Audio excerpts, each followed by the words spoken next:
It's with great pleasure that I wish to welcome you to Lomé at the occasion of this joint summit of the heads of state and government of the Economic Community of West African States and the Economic Community of Central African States, ECOWAS, on peace, stability, security, fight against terrorism, and violent extremism.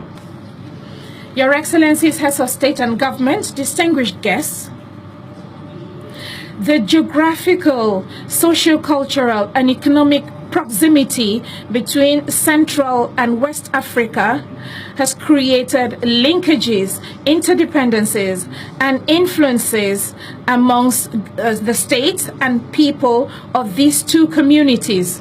And as a result, these two regions share the same security problems.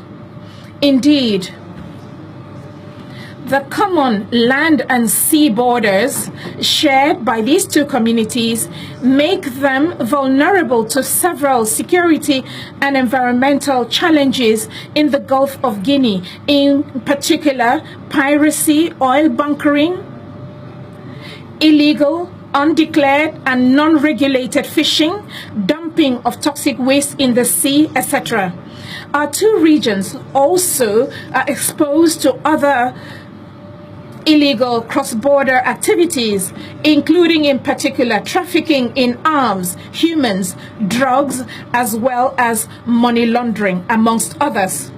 Therefore, it is imperative that together we find the best approach to tackle these threats and guarantee peace and security for our people. Central and West Africa suffer from the impact of the environmental crisis in the Lake Chad area. The Abuja International Conference on the Lake Chad of 26 to 28 February 2018 gave a clear signal of the commitment of regional leaders to address this crisis. I would therefore like to use this unique and august opportunity as a reminder to maintain this momentum, to redouble efforts to refill Lake Chad. This should now be an African Union strategic priority on which the organization should work for its realization with the LCBC, ECAS, ECOWAS, and other partners, of course.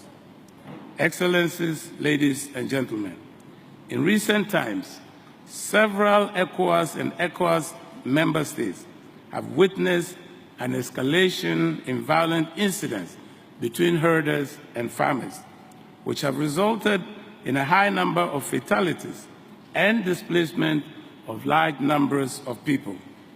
It is commendable that there are already several initiatives in the two sub-regions on which we can all build on to confront this challenge. I am convinced that with the signing of the Memorandum of Understanding on multi-sectoral cooperation between ECAS and ECOWAS on June 30th in Nouakchott, Mauritania, on the sidelines of the African Union Summit, our two sub-regions have tools to overcome the common challenges they face. The United Nations, through UNOCA and UNOWAS in particular, will always be at your side to support your joint efforts. I commend the different initiatives taken by ECOWAS and ECAS in recent years to tackle the situation. The creation of the multinational joint task force, which is charged with combating the terrorist group Boko Haram, and the G5 Sahel joint force, as well as joint actions in fighting maritime piracy, amongst others, expression of political will that demonstrates a determination to scale the various regional boundaries so that these challenges are addressed, because there are common security challenges. The various measures articulated are aligned with the prolonged efforts carried out by the African Union to promote interregional synergies.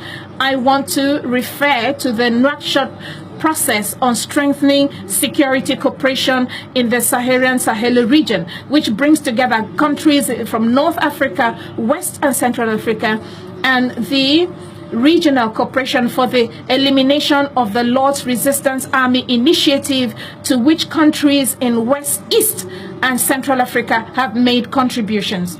Whether we're talking about measures taken at the regional or continental level, these initiatives will make it possible to lay the building blocks for an approach that an African doctrine will be used to face these asymmetric threats.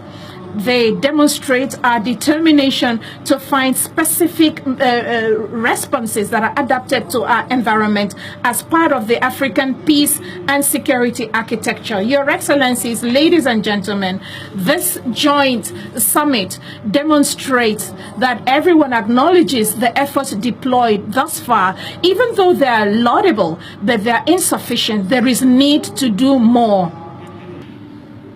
Your Excellencies and Heads of States and dear colleagues, when it comes to the fight against terrorism and all forms of violence which are being imposed upon our peoples, I'm happy that we have registered so much of success through the joint regional force.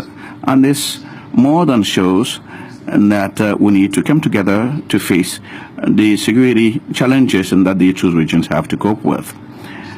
And especially when it comes to the implementation of a decision by the Commissioner of the Lake Chad, which were co-signed by both ECOWAS and ECOWAS to allow fight efficiently terrorism. Ladies and gentlemen, beyond the issue of terrorism and violent extremism and the ECOWAS and ECOWAS region considered by this summit, we also need to expand our interregional cooperation space and scope to other issues. And I'm thinking of the issue or the concerted management of migratory flows that have an impact on the security of our region and do threaten our countries, and for which our common reflection needs to be carried out so that sustainable solutions are found. I can't close this address before I extend my congratulations to the member countries of ECOWAS and ECOWAS for their attendance of this important meeting, which, in my view, is the materialization of our will to work together towards the promotion of peace and stability in view of the development of our continent. We are the main stakeholders, and nobody but us would want peace. Therefore, it is our responsibility to respond to the distress of our populations that are coming under those extremists. On this note, ladies and gentlemen, I do declare open the joint summit between ECOWAS and ECOWAS on peace, security, stability, and the fight against violent extremism within the ECOWAS and ECOWAS regions. And I thank you so much.